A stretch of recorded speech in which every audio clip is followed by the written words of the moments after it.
کہ آج بڑا افسوس ہوا کہ وزیر اعظم عمران خان صاحب اور بشرا بی بی صاحبہ کو کا ایکسیس بلاک کر دیا گیا ایک بار پھر. ہم اس چیز کو کنڈیم کرتے ہیں.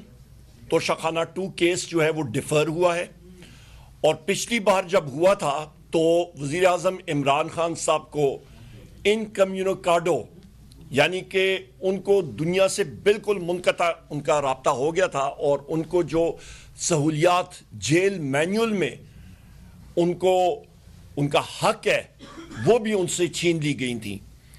تو یہ چھوٹے چھوٹے جو یہ تکلیفات پہنچانے کی یہ کوششیں ہوتی ہیں یا یہ اٹیمپٹس ہوتے ہیں، اس کو ہم لوگ کنڈیم کرتے ہیں. اور جوڈیشری کو اپنے پیروں پہ کھڑا ہونا چاہیے. جوڈیشری کو کہنا چاہیے انف از انف. جس طرح کہ اسلام آباد ہائی کورٹ کے ججز نے کہا تھا، اسی طرح ہمیں توقع ہے کہ اینٹی ٹیررسٹ کورٹ کے ججز اور باقی ججز کو انگریزی میں کہتے ہیں they should grow a spine.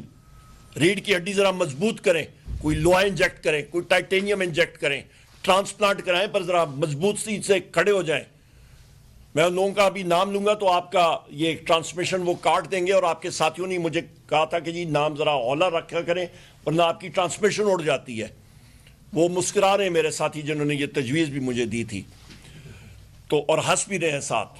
اس کے ساتھ ساتھ میں یہ بھی یہاں پہ کہتا چلوں خواتین و حضرات کہ وزیر اعظم عمران خان صاحب، بشرا بی بی صاحبہ، مخدوم شاہ محمود قریشی صاحب، ڈاکٹر یاسمین راشد صاحبہ، اجاز چودھری صاحب، میاں محمود الرشید صاحب، عمر چیمہ صاحب، حسان نیازی صاحب، ہمارے ملٹری کورٹس کے اندر جو پرزنرز ہیں جن کا کیس بڑی ایبلی ہمارے سیکرٹری جنرل جناب سلمان اکرم راجہ صاحب لڑ رہے ہیں سپریم کورٹ میں، اور ہمارے باقی ساتھی جو کوٹ لکھپت آپ کے اللہ بھلا کرے اٹک جیل میں، جیلم جیل میں اور اڈیالہ جیل میں اس وقت بھی پابند سلاسل ہیں.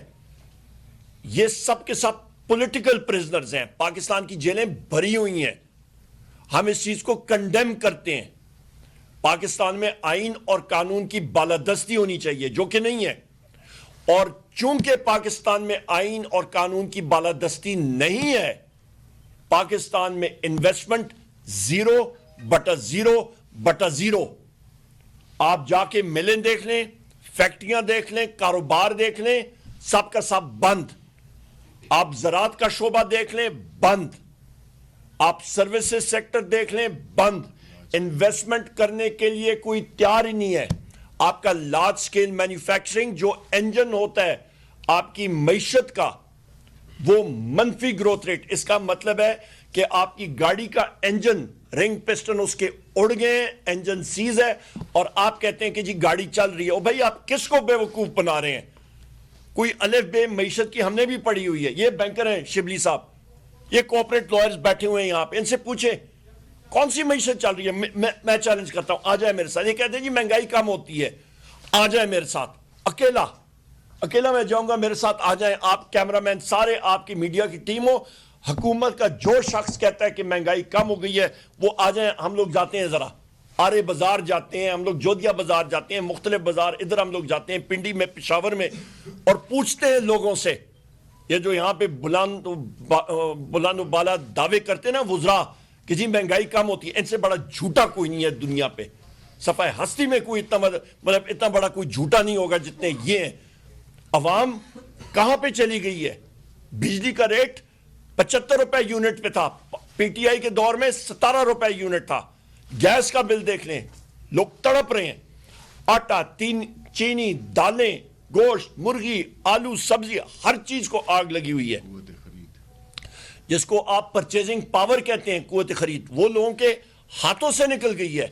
یہاں پہ دل پہ ہاتھ رکھ کے آپ سارے میڈیا کے ساتھی بھی مجھے بتائیں آپ کسی کا گزارا کچن کا ہو رہا ہے، اور اس کے بعد مجھے پھر بتائیے گا. اس کے آگے ہم لوگ بات کرتے ہیں ٹویٹس، اوپن ٹویٹس اور لیٹرز کے حوالے سے. وزیر اعظم عمران خان صاحب کا جو ہے، میرے بھائی نے بیرسٹر گور صاحب نے، چیئرمین صاحب نے اس کو تفصیلاً بات کی، اس کو میں ٹچ کروں گا. آپ یہ اندازہ لگا لیں کہ مطلب ایک شخص جو وزیر اعظم پاکستان رہ چکے ہیں اور آئندہ بھی ہوں گے، ان کا نام ہے وزیر اعظم عمران خان صاحب. انہوں نے پاکستان تحریک انصاف کو زیرو سے شروع کیا. ان کا پورا ایک نچوڑ ہے. پاکستان کی سب سے مقبول ترین پارٹی آج پاکستان تحریک انصاف ہے. ان کے تجربے کا فائدہ اٹھانا چاہیے. واحد وہ لیڈر ہیں جو پاکستان کے چاروں صوبوں میں مقبولیت ہے ان کی, اور جو قوم کو جوڑ سکتے ہیں. خدارہ ان کی وزڈم سے فائدہ اٹھائیں, ان کے تجربے سے فائدہ اٹھائیں. میں آپ کو یقین سے کہہ سکتا ہوں, پنجاب کا گورنمنٹ فنکشنری کوئی بھی ہو, چاہے وہ سیکرٹری ہو, چاہے وہ منسٹر ہو, چاہے وہ آئی جی پنجاب ہو, کوئی بھی پنجاب پولیس کا باوردی شخص بلوچستان میں 15 منٹ 20 منٹ آدھا گھنٹہ مجھے جا کے دکھائے, اس کے ساتھ حشر کیا ہوگا؟ یہ کیا وجہ ہے جس وقت سیکیورٹی فورسز کی نقل و حرکت ہوتی ہے بلوچستان میں تو آرمڈ کانوائز جاتی ہیں؟ کانوائے کے بغیر کیوں نہیں حمل و حرکت ہوتی؟ یہ کیا وجہ ہے؟ کانوائز, آرمڈ کانوائز خواتین و حضرات اس وقت جاتے ہیں جہاں پہ آپ کو خطرہ ہوتا ہے. 8 اضلاع بلوچستان کے آپ اس وقت وہاں پہ یہ حالات ہیں کہ پاکستان کا جھنڈا کوئی نہیں لہرا سکتا, نہ پاکستان کا قومی ترانہ وہاں پہ گایا جاتا ہے. کسی کو شک شبہ ہے انڈیپینڈنٹلی چلے جائیں. اس کے ساتھ ساتھ بلوچستان کے ممبران اسمبلیز جو کہ حکومت میں ہیں وہ خود ہمیں کہتے ہیں کہ جناب ہم لوگ بات نہیں کر سکتے ہیں, آپ ہماری ترجمان, ہم لوگ اپوزیشن میں ہیں, خود مجھے وہ کہتے ہیں کہ جی آپ ہماری ترجمانی کریں, ہمیں ڈر لگتا ہے. وہ اپنے گھروں سے کیا کوئٹہ سے آگے نہیں جا سکتے ہیں. یہ حالات ہیں بلوچستان کے اس وقت. اللہ نہ کرے میرے منہ میں خاک, پر 1971 جب ہوا تھا تو اس وقت جنرل یحییٰ نے کہا تھا کہ سب ٹھیک ہے. 1970 میں جب دسمبر میں الیکشن ہوا اس نے اسے کہا تھا سب ٹھیک ہے. 16 دسمبر 1971 کو سکوت ڈاکہ ہو گیا تھا.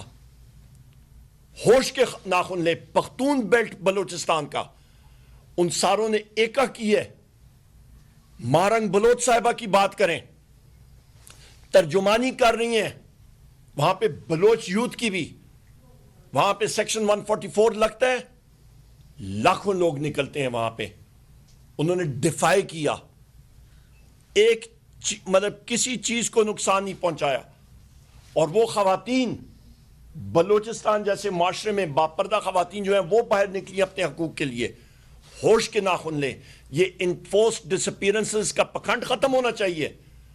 لوگوں سے ملیں, ان کے ڈیپ ڈاؤن ان کی جو روٹ کاز ہے اس کو ایڈریس کریں.